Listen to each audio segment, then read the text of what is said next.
রমজান মাস, 2 টাইমে ছেলে রোজা ছিল। ইফতারির টাইমে বলছে আল্লাহ রসুল বেলা বোধহয় ডুবে গেল, ইফতারি করি, কোনো উত্তর নেই। আল্লাহ রসুল বেলা বোধহয় ডুবে গেল, ইফতারি করি, কোনো উত্তর নেই। তৃতীয়বার যখন বলেছে আল্লাহ রসুল বেলা বোধহয় ডুবে গেছে, তো ইফতারিটা মুখে দিই, আল্লাহ নবী এবার কি উত্তর দিলেন ভালো করে শোনেন। তোমরা তো রোজাই নেই, কিসের ইফতার করবে বলো? মেয়ে দুটো যে রেগে গেল, আপনি দয়ার নবী এরকম কথা বলেন? সেই রাত্রিবেলা সেহরি খেয়েছি, সারাদিন আল্লাহর কসম একটা দানা মুখে দেয়নি, এক ঘট পানি মুখে দেয়নি, আর আপনি নবী বলছেন আমরা রোজা নেই? কি বললেন আপনি? এবার হুজুর কি করে বলছে একটা থালা নিয়ে আসো। থালা আনলো, বললো তোমরা দুইজন একটু বমি করো।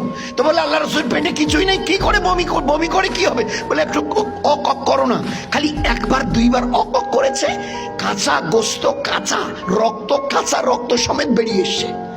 হুজুর সাল্লাল্লাহু আলাইহি ওয়াসাল্লাম বললেন, আচ্ছা তোমরা 2 বোন বলো তো, দিনের বেলা অমুক টাইমে দুইজনে একসঙ্গে অন্যের নামে গীবত করেছিলে? উত্তর দেন, আর বলো না দিনের বেলা অমুক টাইমে অপরের নামে গীবত করেছিলে?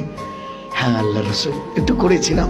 বলে আল্লাহ কোরআনে কারীমের মধ্যে বলেছেন গীবত যদি করো তো 2টা গুনাহ তোমাদের হবে, একটা মরা লোকের গোস্ত মানে ভাইয়ের গোস্ত, আর একটা মরা ভাইয়ের গোস্ত।